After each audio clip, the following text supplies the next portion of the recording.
Tak terpikirkan sebelumnya oleh warga Bandung ini jika pembelian rumah yang dilakukannya tahun 2015 lalu bakal menjadi permasalahan besar. Warga bernama Erwin Louis ini tak cuma merugi secara finansial, tapi juga nama baiknya tercoreng. Nama ia kini masuk dalam daftar hitam oleh perbankan karena masuk ke dalam debitur kredit macet. Erwin Louis, warga kota Bandung harus menerima kenyataan. Rumah yang dibelinya pada tahun 2015 yang berlokasi di kawasan Setrawangi, kota Bandung, bakal menjadi permasalahan besar. Pada tahun 2015, Erwin Louis membeli rumah dengan luas 130 meter persegi dari seseorang berinisial C serta didanai dengan proses kredit kepemilikan rumah atau KPR dari salah satu bank berinisial M.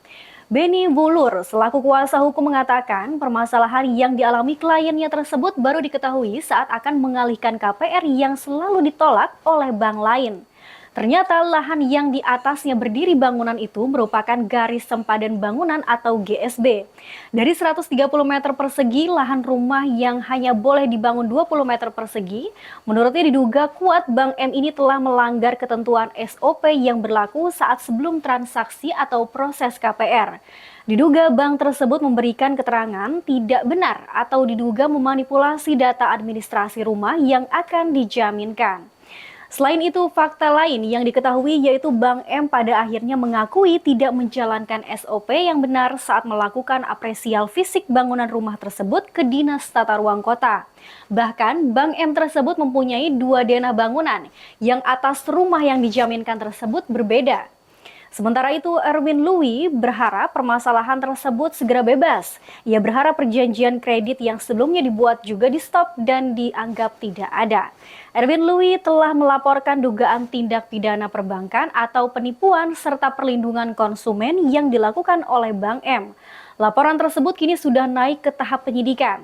Ternyata setelah mencari beberapa bank itu menyatakan harus menolak pengajuan untuk over kreditnya karena setelah dilihat bahwa rumah yang dibangun itu melanggar GSB ya, garis sempadan bangunan. Dalam artian rumah tersebut hanya bisa dibangun kurang lebih 20 meter persegi ya, sementara bangunan tersebut dia terletak di atas tanah yang luasnya 130. Jadi kita bisa bayangkan kalau ini rumah hanya bisa dibangun kira-kira yang warna merah muda ini yang sebenarnya ya, sementara yang orange ini bangunan sebenarnya. Betapa dirugikannya dari Pak Erwin Louis ini. Dan diduga kuat pula Maybank pada akhirnya setelah dikomplain di tahun 2018 itu Pak Erwin juga mencoba untuk mengecek dan sebagainya. Dia juga akhirnya dapat keterangan bahwa selama ini ternyata yang dia pegang diduga denahnya itu adalah denah yang tidak benar. Karena ternyata diduga kuat Maybank itu punya 2 denah. Ada denah yang benar dan ada denah yang tidak benar. Dan diduga yang diberikan kepada Pak Erwin Louis ini adalah denah yang tidak benar. Artinya apa? Diduga kuat Maybank kalau sudah tahu ada denah yang benar, kok tidak terbuka kepada nasabahnya bahwa dana yang benar ini seharusnya hanya sekian meter. Nah diduga kuat dia punya. Nah ini diduga kuat ya, kita cek lagi. Nah yang lucunya lagi ya, dari Maybank mengeluarkan jawaban surat. Jadi klien kita kan bersurat kepada Maybank. Akhirnya dijawab tertanggal 16 Mei 2019. Maybank mengakui dengan kata-kata dengan pertimbangan di atas serta lokasi jaminan yang masih berada dalam lingkungan perumahan, maka petugas kami tidak melakukan pengecekan di Dinas Tata Kota.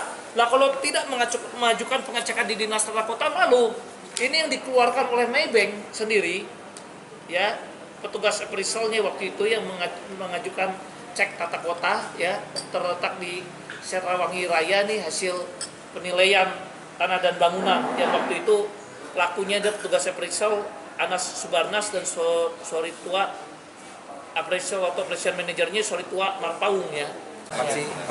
Kasusnya bisa beres semua ya. Jadi Maybank juga istilahnya mengakui lah ada tindakan melawan hukum juga dari pihak penjual begitu. Dan membatalkan dan saya harap sih perjanjian kredit itu di stop, dianggap nggak ada. Dari Kota Bandung, Narsono melaporkan.